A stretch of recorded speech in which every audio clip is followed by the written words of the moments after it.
are aware of what the Griffith Business School Student Leadership Program is. However, for our family and friends here that do not, allow me to enlighten you. The Leadership Program was crafted by Joanne Fairclough and Alicia Stokes for the purpose of providing enthusiastic visiting students with the opportunity to become more actively involved in the business school and the wider community. This also entailed the development and training of our own personal values, skills and knowledge by our prestigious trainers in areas such as public speaking, business etiquette, networking, self-management, personal branding and leadership in action. To our trainers, we thank you for your attendance tonight and for providing us with the invaluable knowledge that we will carry with us throughout our careers.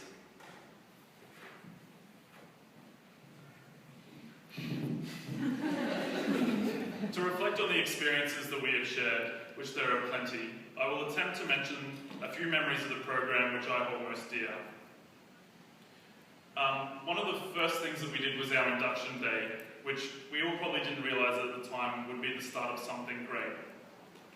Over the course of the program, I was lucky enough, through my university service, to volunteer at 2 alumni breakfasts, which allowed me to appreciate the research being done by 2 professors from the Griffith Business School itself, Professor Paul Simhauser and Professor Michael Drew.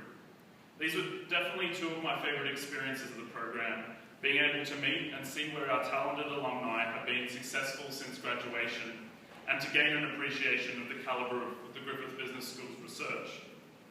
And as Joss mentioned, I must also thank the leaders of the 5 seminars we had, Corporate Cinderella, Tanya Dean, and Jane Anderson, who ran our personal branding workshop, Patsy Rowe, who had our business etiquette workshop, Pam Tranter for public speaking, and John Morgan for self-management, who I don't think could make it tonight.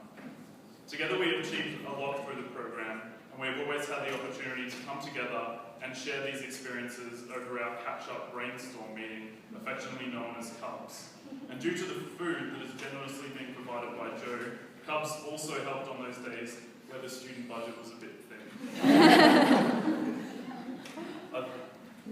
I think one of the biggest achievements that was made by this group, as we've seen earlier outlined by Rebel, was the trip to Laos, and Josh will tell you a bit about his experiences there now. Okay, Laos, or however you wish to pronounce it. It's definitely Laos, by the way. I speak on behalf of myself and the fellow leaders who went to Laos when I say what a mind-blowing opportunity it was to visit this Southeast Asian gem. Yes, we did not get to achieve all of the tasks we had originally intended due to weather conditions and changes in the local government. But we did what business leaders do, and we made the best of a bad situation. Our trip encompassed multiple long bus rides, from which we all got to know one another quite well. Too well, actually. Joe, what you had to endure on that bus ride and the conversations you were exposed to, we are sorry. But, as they say, what happens in Laos stays in Laos. Mosquito bites, scratches from dogs, leech attacks, eating fish that apparently did not derive from the ocean, car accidents, mud, bridges collapsing, more mud, trying to steal kittens, pedicures, they were the girls, not the guys, waterfalls, Joburg bakery, bartering, being attacked by a praying mantis, mistaking gecko eggs for mince. But most importantly, engaging with local communities and experiencing the Lao culture are memories that I will cherish for a lifetime. Every day was an adventure. The experience was second to none, and like many of us, it has completely and radically changed my perspective on the world and how I will play my role in changing it. I speak to the junior leaders when I say you would be a fool to pass up this opportunity to go to Lao next year, so please apply. One of the absolute highlights of our program was our leadership camp in 2012 at Camp Apex Majimba on the Sunshine Coast. What a weekend it was. So many things packed into 2 short days. I most definitely enjoyed seeing everyone's childhood dreams materialise in fascinating and mostly amusing costumes. And I must once again apologise to Jo for scaring the life out of her with my ghost stories around the campfire, which I can completely understand considering the date where these stories happened is right behind her house. The two activities that really stood out in the camp were definitely, one of them was definitely surfing on Saturday morning. It started mostly with all the girls in the group gushing over a tanned French surf instructor named Pierre.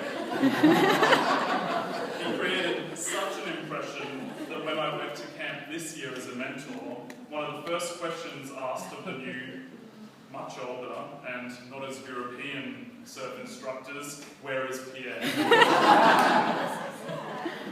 he'd gone back to France, how sad.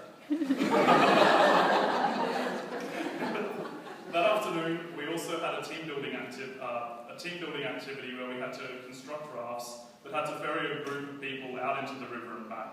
I don't quite remember how that turned out for my team, which probably means that my raft was a raging success.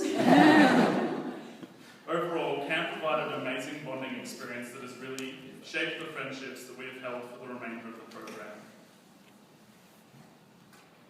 Okay, it's now time to talk about a certain someone that has had a huge impact on all our lives throughout the leadership program.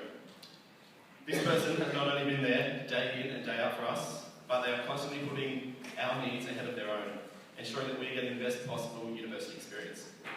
Yes, if you haven't figured it out by now, I'm referring to Joanne Fairclough. In all my years of studying, I've never met a person so kind-hearted and dedicated to their job. Her courage, determination, and compassionate nature exceeds even her strong inherent nature of engaging with people. Jo, from the bottom of our hearts, we thank you for everything you have done for all of us. We promise to keep in touch and give you plenty of freebies when we're all executives. And wish you all the best for the future. Now to conclude, to my fellow Griffith Business School student leaders, I thank you for your hard work, commitment and enthusiasm to making the business school a better place, donating your time to assist in community activities and taking the time to create friendships with each of us.